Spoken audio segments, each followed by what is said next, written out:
आइए आज हम स्टडी करेंगे क्वेश्चन नंबर 31। कह रहा है in BrF3 molecule the lone pairs occupy equatorial position to minimize.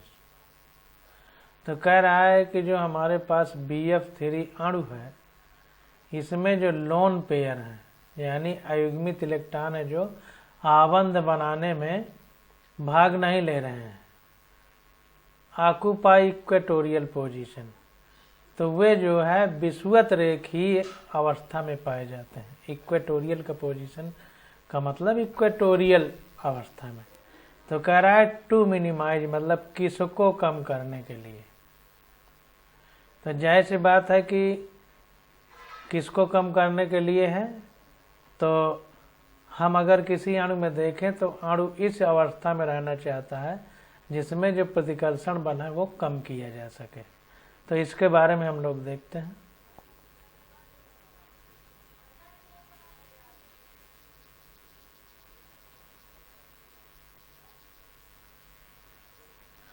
तो यहाँ पर देखिए BrF3 का फिगर बनाया गया है।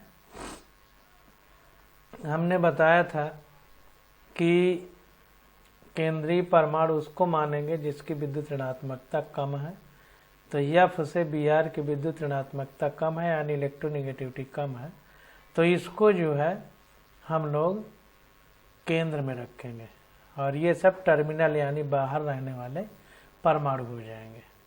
तो ये देखिए संरचना बनेगी। जो Br है हमारा ये 7वें वर्ग का तत्व है, इसकी बाहरी कक्षा में 7 इलेक्ट्रॉन है।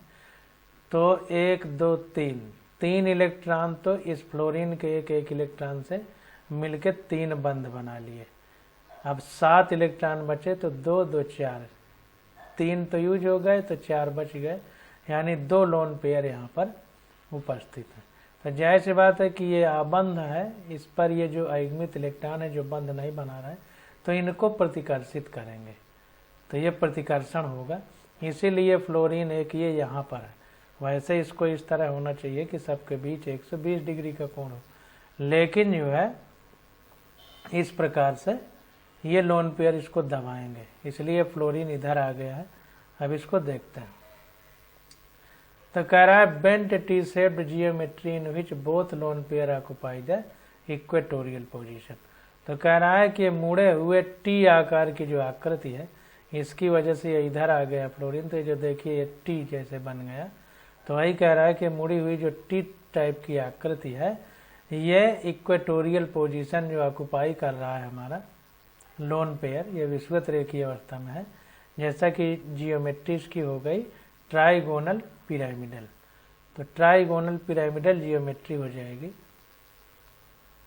तो यहाँ पर देखिए ट्राइगोनल हो गया इस प्रकार से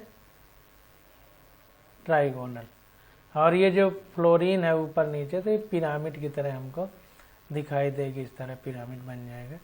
तो कुल मिलाकर ट्राइगोनल पिरामिडल इसका स्ट्रक्चर है कि ये त्रिकोण बन जाएगा इन BF3 की वजह से, त्रिकोणीय संरचना, और इनकी वजह से एक पिरामिड बन जाएगा।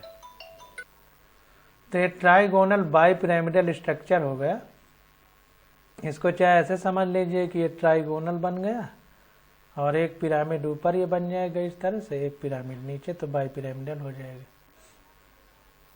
अब यहाँ पर देखिए हियर कह रहा है लोन पेयर रिपल्सन जो है ये 0 है लोन पेयर के बीच, और lone pair bond pair repulsion 4 है और बॉन्ड पेयर रिपल्सन 2 है।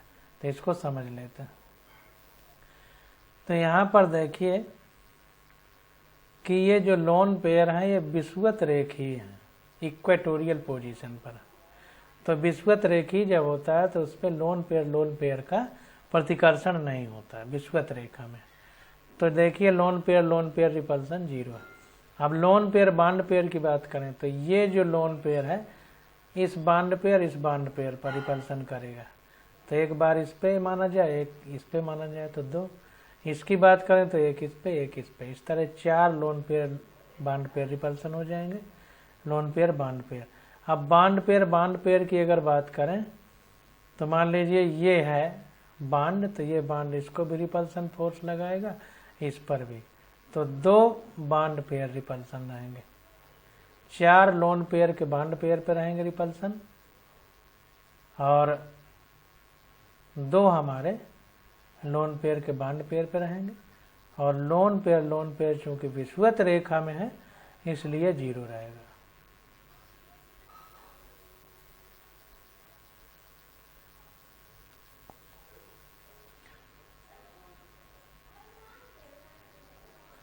तो ऐसे संख्या पर विशेष ध्यान न दिया जाए कि कितनी संख्या है। तो 31 नंबर जो क्वेश्चन है, 31 का डी ऑप्शन हमारा करेक्ट हो जाएगा। Loan pair repulsion only. तो कह रहा है कि जो लोन पेयर है इस पे रिपल्सन अभी हमने 0 देखा, विषुवत रेखा में है, तो मिनिमाइज मतलब कम से कम की बात कर रहा है। तो इक्वेटोरियल में कम से कम 0 ही है, अब इससे क्या कम हो सकता है। तो लोन पेयर के बीच रिपल्सन 0 है। तो in BF3 molecule the lone pair occupy equatorial position to minimize lone pair repulsion only. तो जो विषुवत रेखा में ये हमारे लोन पेयर चले गए तो वो केवल ये मिनिमाइज करने के लिए, इसको कम करने के लिए चले गए कि लोन पेयर रिपल्सन कम से कम हो, केवल उसी का।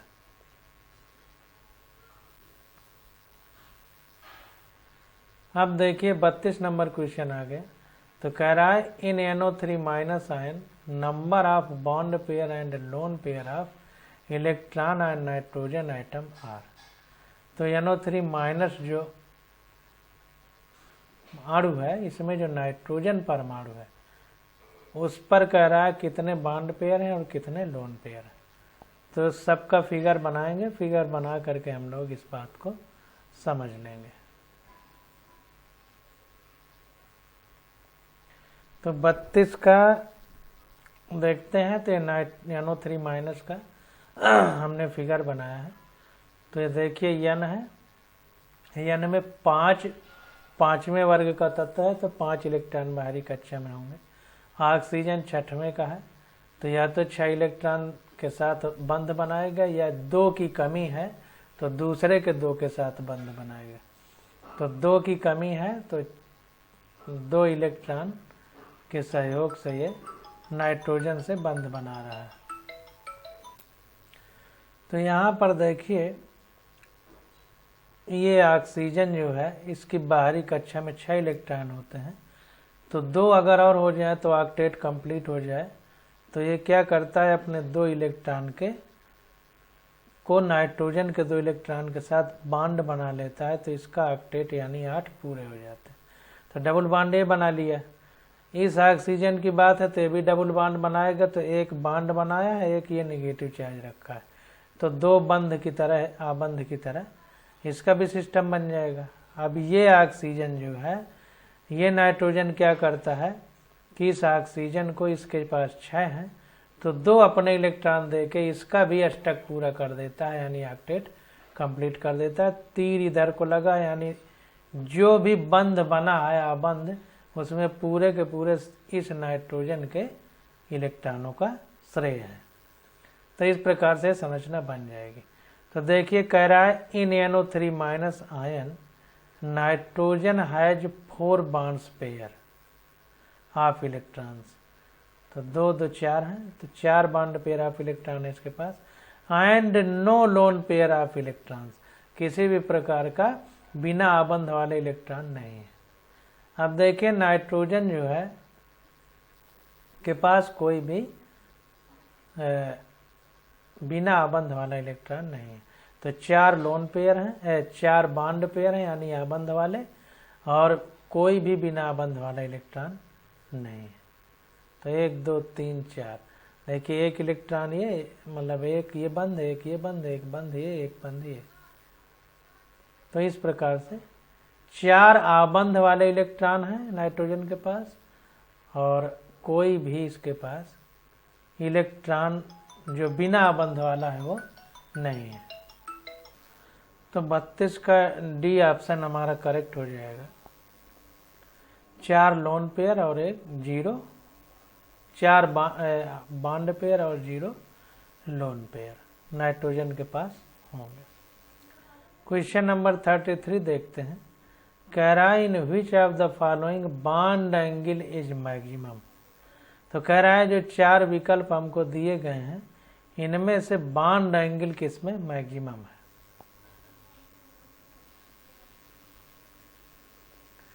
तो 33 का देखिए बी वाला आंसर हमारा सही है और उसके बारे में हम लोग बताएंगे।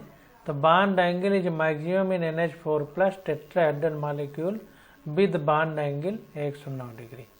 तो NH4+ जो है इसका स्ट्रक्चर जो होगा, इस अणु की जो संरचना होगी वो होगी टेट्राहेड्रल यानी चतुष्फल की, और जो बंध कोण है आबंध कोण वो 109 डिग्री होगा और सबसे मैक्सिमम यही होगा। तो 33 का बी ऑप्शन हमारा करेक्ट है। अब देखिए, अब रही बात अगर हम NH3 की बात करें तो यह हमारा 5वें ग्रुप में है तो 5 बंध बनाएगा। तो 3 तो NH3 के साथ बन गए, 2 इलेक्ट्रॉन बचेंगे वो लोन पेयर के रूप में रहेंगे। तो वो इन आबंधों को दबाएंगे तो जो कोण है वो घटेगा। इसी प्रकार PCl3 की बात करें तो 5वें वर्ग का तत्व है P, 5 इलेक्ट्रॉन होंगे इसके पास, 3 ने आबंध बना लिया, 2 बच जाएंगे, वो लोन पेयर का काम करेंगे, वो भी दबाएंगे तो ये कोण घटेगा। HCl2 की बात करें तो यस हमारा 6वें वर्ग में है और Cl2 है तो 2 तो इलेक्ट्रॉन इसके जो है आबंध बनाने में खर्च हो जाएंगे, 4 बचेंगे। तो ये यहाँ तो एक जोड़ा दबा रहा था, यहाँ 2 जोड़ा दबाएंगे तो ये कोण और कम हो जाएगा। यहाँ पर क्या है कि NHN के पास 5 इलेक्ट्रॉन है, बाहरी कक्षा में चूंकि 5 होंगे, 5वें वर्ग का है तो 4 तो H के साथ बंध बना लिए और एक जो बचा भी वो यहाँ प्लस लगा है, मतलब वो भी निकल गया है, नहीं है। तो इसका मतलब इसके पास कोई भी लोन पेयर नहीं है, अयुग्मित इलेक्ट्रॉन नहीं है, इसलिए दबाने वाला कोई नहीं है आबंधों को, इसलिए इसका जो कोण होगा वो सबसे ज्यादा होगा। इसलिए 33 का बी ऑप्शन हमारा करेक्ट होगा। 34 नंबर क्वेश्चन देखते हैं। कह रहा है the BCl3 is a planar molecule. जो BCl3 है हमारा ये एक समतलीय अणु है, इसकी आकृति समतलीय है। Where as NCl3 is pyramidal, जबकि जो NCl3 है वो पिरामिडीय आकृति है उसकी। इसका कारण क्या है? तो चित्र बनाए पता चल जाएगा। वैसे मोटी मोटी भाषा में हम बता दे रहे हैं कि जो B है ये 3रे वर्ग का तत्व है और 3 आबंध बना सकता है। Cl हमारे 3 है इसलिए तीनों आबंध बना लिए। इसके पास कोई भी लोन पेयर नहीं बचा है, यानी बिना बंध बनाने वाले इलेक्ट्रॉन नहीं है, तो इसलिए कोई दबाने वाला नहीं है आबंधों को। तो स्वतंत्र रूप से 120 डिग्री के कोण पर एक समतल में स्थित हो जाएंगे और स्ट्रक्चर समतलीय हो जाएगा। जबकि NCl3 की बात करें तो N की बाहरी कक्षा में 5 इलेक्ट्रॉन होते हैं, तो 5वें इलेक्ट्रॉन आबंध बनाने में भाग लेंगे और यहाँ पर Cl के साथ 3 तो आबंध बना लेता है नाइट्रोजन के 5 इलेक्ट्रॉन, तो 3 आबंध बना लेंगे, 2 बचे रह जाएंगे, वो इन आबंध वाले इलेक्ट्रॉनों को ढकेलेंगे क्योंकि इलेक्ट्रॉन इलेक्ट्रॉन के बीच प्रतिकर्षण होता है। तो ये एक कोण पर झुक जाएंगे और झुक करके आकृति पिरामिडीय हो जाएगी।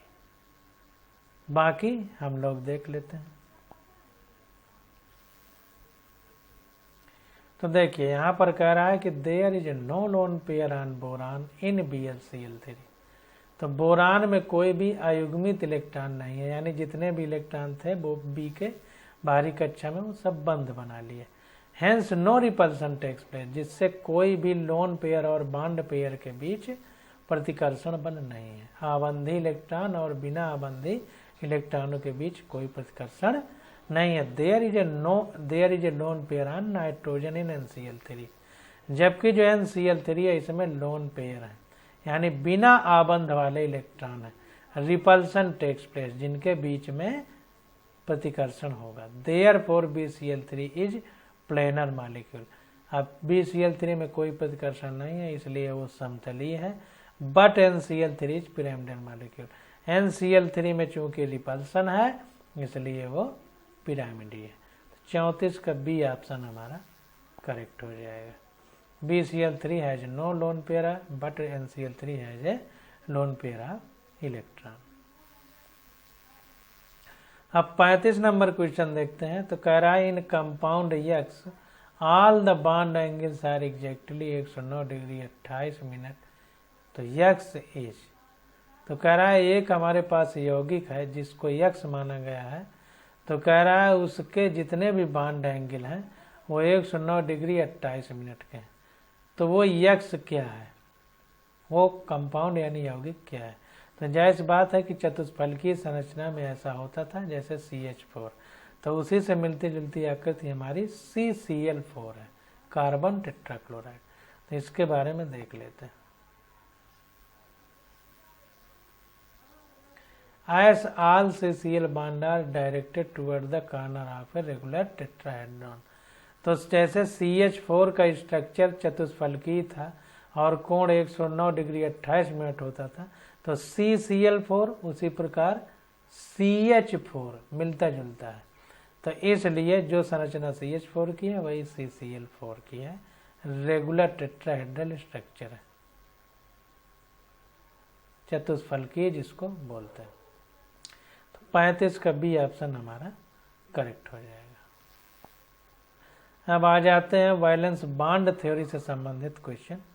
तो देखिए यहाँ पे कह रहा है कि which of the following species contains equal number of sigma and pi आबंध बॉन्ड्स। तो कह रहा है कि जो 4 विकल्प हमको दिए गए हैं इसमें बराबर संख्या में सिग्मा और पाई बॉन्ड किसमें। तो हम लोग इसका स्ट्रक्चर यानी आकृति बना करके देखेंगे, आकृति से खुद ही पता चल जाएगा। तो यहाँ पर देखिए CN2 की आकृति बनाई गई। तो जो कार्बन है ये 4 संयोजकताएं इसकी हो सकती हैं, इसीलिए कार्बन 4 आबंध बनाएगा। तो यहाँ पर देखिए 4 आबंध है, एक ये और 3 ये, इसी प्रकार इधर एक ये 3 ये, 4 कार्बन के। नाइट्रोजन 3 शो करेगा तो 3 है यहाँ पर देखिए। यही सी बात है कि जो टर्मिनल वाला इलेक्ट्रॉन होता है बाहर वाला केंद्रीय परमाणु के अलावा, उसकी बाहरी कक्षा में जितने इलेक्ट्रॉन होते हैं तो जितने और जरूरत होती है कि मिल जाए तो अष्टक कंप्लीट हो जाएगा, उतने आबंध बनाते हैं। जैसे नाइट्रोजन 5वें वर्ग का तत्व है, तो इसको अगर 3 इलेक्ट्रॉन मिल जाए तो ये जो है अपना अष्टक कंप्लीट कर लेगा। तो जब भी ये केंद्रीय परमाणु नहीं होगा तो 3 इलेक्ट्रॉन लेके अष्टक कंप्लीट करेगा। तो कार्बन के 3 इलेक्ट्रॉन लेके अष्टक कंप्लीट किया, इसलिए 3 आबंध बनाए। तो इस प्रकार से ये हमारा स्ट्रक्चर बना। अब यहाँ पर देखिए जितने भी सिंगल बॉन्ड होते हैं वो सिग्मा होते हैं, और जितने भी मल्टीपल बॉन्ड होते हैं उनमें एक सिग्मा बाकी सब पाई होते हैं। तो देखिए यहाँ एक सिग्मा ये हो गया, इसमें से एक सिग्मा बाकी पाई रहेंगे, तो एक सिग्मा ये हो गया, तो 1 2 और एक सिग्मा ये हो गया, तो 3 सिग्मा हो गए, 3 सिग्मा। अब ये जितने मल्टीपल बॉन्ड है यानी बहुआबंधी है, आबंध है, तो ये जो है एक के बाद सारे पाई रहेंगे। तो एक सिग्मा के बाद ये पाई, तो 2 ये हो गए, 2 यानी 4 पाई हो गए। अब देखिए ये स्ट्रक्चर देखते हैं CH2 CN2। तो C सिंगल बॉन्ड के साथ कार्बन 4 संयोजकता दिखाएगा तो 4 हो गई। हाइड्रोजन में 1 इलेक्ट्रॉन है तो 1 बॉन्ड बनाएगा, तो 1 इलेक्ट्रॉन के साथ ये बॉन्ड बनाया। नाइट्रोजन 3 बनाएगा, तो इस तरह से संरचना बन गई। जितने सिंगल बॉन्ड है तो 1 2 3 4 5 6 सिग्मा बॉन्ड हो गए। जितने मल्टीपल बॉन्ड है उनमें 1 सिग्मा रहेगा, और जितने सिंगल हैं सारे सिग्मा रहेंगे। तो 1 2 3 4 5 6 सिग्मा हो गए। अब जितने भी मल्टीपल बॉन्ड है उनमें 1 को हटा के सब पाई है, तो 2 पाई हो गए, 2 पाई यानी 4 पाई हो गए। अब इसमें देखते हैं तो HCO3- का स्ट्रक्चर हो गया। ये स्ट्रक्चर बनाना आप लोग सीखिए, हम बार बार बता चुके हैं। कार्बन 4 बैलेंस शो करेगा तो 4 दिखा दिया गया। ऑक्सीजन बाहर की तरफ है तो 6वें वर्ग में है, तो 2 इलेक्ट्रॉन मिल जाए तो अष्टक कंप्लीट होगा, तो 2 बॉन्ड बनाएगा। जितने की इलेक्ट्रॉन की जरूरत होगी उतने बंद बनाएगा। तो ये संरचना बन गई। इसमें देखिए 1 2 3 सिग्मा बंद हो गए, इसमें भी 1 रहेगा, तो 4 सिग्मा 1 पाई। ये देखिए इसी प्रकार इसमें देखते हैं XeO4 में।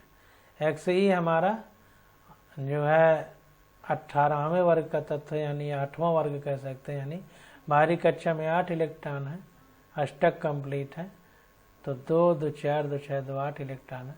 ऑक्सीजन 6वें वर्ग का है, इसको 2 इलेक्ट्रॉन मिल जाए तो अष्टक कंप्लीट होगा, इसलिए डबल बॉन्ड के साथ रहेगा।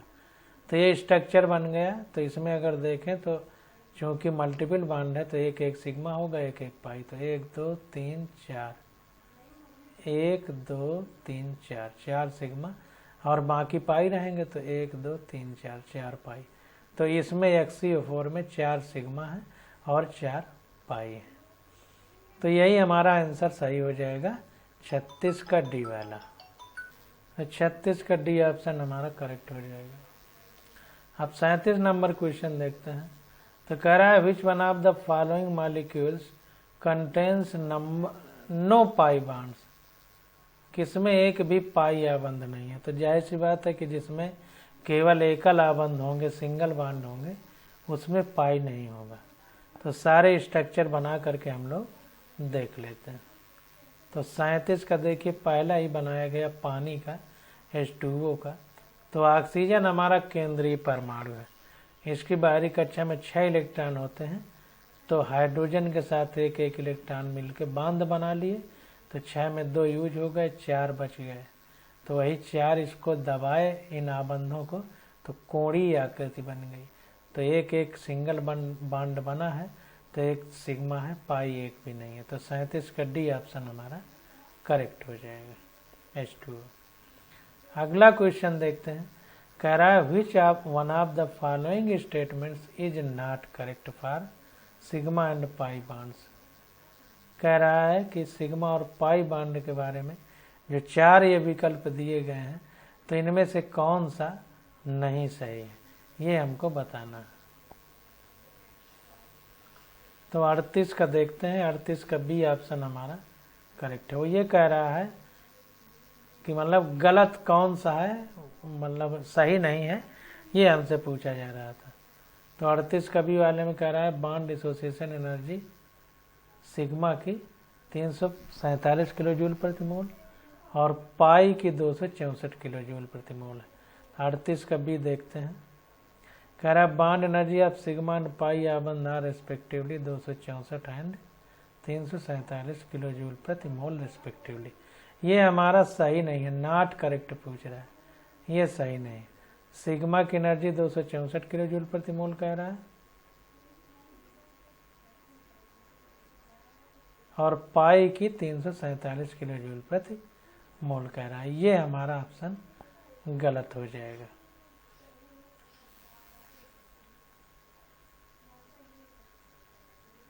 ये गलत हो जाएगा, ये इसका उल्टा सही है।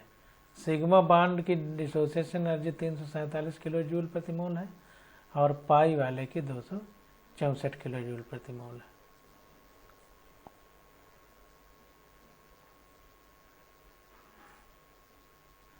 सिग्मा आबंध मजबूत होता है तो इसकी 347 और पाई वाले की 264, यहाँ पर उल्टा लिख दिया, इसीलिए गलत हो गया। यहाँ पर देखिए सिग्मा वाले की ज़्यादा है 347 किलो जूल प्रति मोल, पाई वाले की कम है। सिग्मा ज़्यादा मजबूत, पाई कम मजबूत। यहाँ पर देखिए सिग्मा कम मजबूत, पाई ज़्यादा मजबूत कर दिया। जाहिर सी बात है जिसको तोड़ने के लिए ज़्यादा ऊर्जा लगेगी वो ज़्यादा मजबूत। तो इसलिए ये बी विकल्प गलत हो गया। सिग्मा को तोड़ने के लिए ज़्यादा ऊर्जा की जरूरत होगी, पाई को कम। तो इसको ध्यान देना।